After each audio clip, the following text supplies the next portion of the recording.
পার্বত্য চট্টগ্রামে শান্তি বজায় রাখতে সব করবে সেনাবাহিনী, সেনাপ্রধান।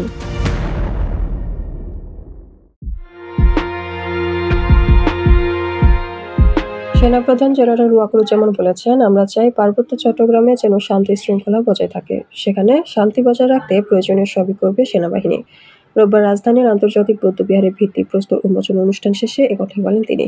সেনাপ্রধান বলেন, আজকের এই অনুষ্ঠান সাম্প্রদায়িক সম্প্রীতির উদাহরণ। এখানে সম্প্রীতির সমাবেশ ঘটেছে। আমরা বুদ্ধের নীতি অনুসারে দেশকে গড়ে তুলতে চাই, সেই উদ্দেশ্যেই কাজ করে যাচ্ছি।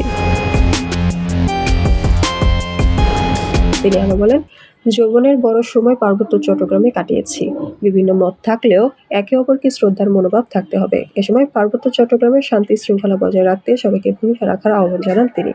উল্লেখ্য, দেশের সার্বভৌমত্ব ও স্বাধীনতা অক্ষুণ্ণ রাখতে সেনাবাহিনীর প্রতিটি সদস্য সর্বোচ্চ ত্যাগ স্বীকারের জন্য সদা প্রস্তুত রয়েছে বলে জানিয়েছেন সেনাবাহিনীর প্রধান জেনারেল ওয়াকারুজ্জামান। তিনি বলেছেন, সশস্ত্র বাহিনী দেশের গর্ব ও আস্থার প্রতীক। বুধবার ২৬ মার্চ মহান স্বাধীনতা দিবস ও জাতীয় দিবস উপলক্ষে দেওয়া এক বাণীতে এসব কথা বলেন সেনাপ্রধান। ওয়াকারুজ্জামান বলেন, আজ ২৬ মার্চ মহান স্বাধীনতা ও জাতীয় দিবস। আমাদের জাতীয় জীবনে এই দিনটির গুরুত্ব ও তাৎপর্য অপরিসীম।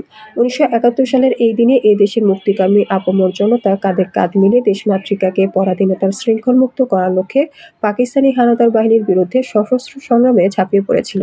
তিনি বলেন, দীর্ঘ ৯ মাস রক্তক্ষয়ী সংগ্রামের মাধ্যমে অর্জিত হয় আমাদের চূড়ান্ত বিজয় এবং বিশ্ব মানচিত্রে স্বাধীন দেশ হিসেবে স্থান করে নেয় আমাদের প্রাণপ্রিয় মাতৃভূমি বাংলাদেশ। এ কারণেই ২৬ মার্চ আমাদের জাতীয় জীবনে গৌরব ও অনুপ্রেরণার চিরন্তন উৎস হয়ে থাকবে।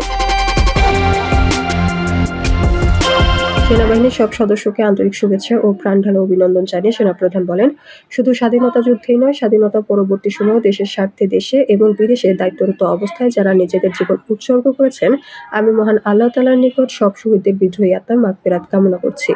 বাংলাদেশ সশস্ত্র বাহিনী তথা বাংলাদেশ সেনাবাহিনী দেশের গর্ব ও আস্থার প্রতীক উল্লেখ করে তিনি বলেন, দেশের সার্বভৌমত্ব ও স্বাধীনতা অক্ষুণ্ণ রাখার নিমিত্তে সেনাবাহিনীর প্রতিটি সদস্য সর্বোচ্চ ত্যাগ স্বীকারের জন্য সদা প্রস্তুত রয়েছে। স্বাধীনতার পরবর্তী সময়ের পরিক্রমে বাংলাদেশ সেনাবাহিনী আজ একটি দক্ষ, সুশৃঙ্খল ও সুসংগঠিত বাহিনী রূপে আত্মপ্রকাশ করেছে। দেশমাতৃকার প্রয়োজনে যেকোনো অর্পিত দায়িত্ব পালনে সেনাবাহিনীর আধুনিকায়ন ও সময় সক্ষমতা অর্জন অত্যন্ত গুরুত্বপূর্ণ। সেনাপ্রধান বলেন, পরিকল্পিতভাবে এবং পর্যায়ক্রমে অত্যাধুনিক সমরাস্ত্র সংযোজন এবং উন্নত প্রশিক্ষণের মাধ্যমে বাংলাদেশ সেনাবাহিনীর আধুনিকায়ন বাস্তবায়িত হচ্ছে। একবিংশ শতাব্দীর চ্যালেঞ্জ মোকাবিলার জন্য আমাদের সেনাবাহিনী এখন সুপ্রশিক্ষিত, দক্ষ এবং সদা প্রস্তুত। বাংলাদেশ সেনাবাহিনীর প্রতিটি সদস্য আগামী দিনগুলোতে পেশাদারিত্বের সঙ্গে দায়িত্ব পালনের মাধ্যমে দেশ এবং দেশের মানুষের সেবায় নিবেদিতভাবে কাজ করে যাবে বলে আমি দৃঢ়ভাবে বিশ্বাস করি, বলেন সেনাপ্রধান ওয়াকারুজ্জামান।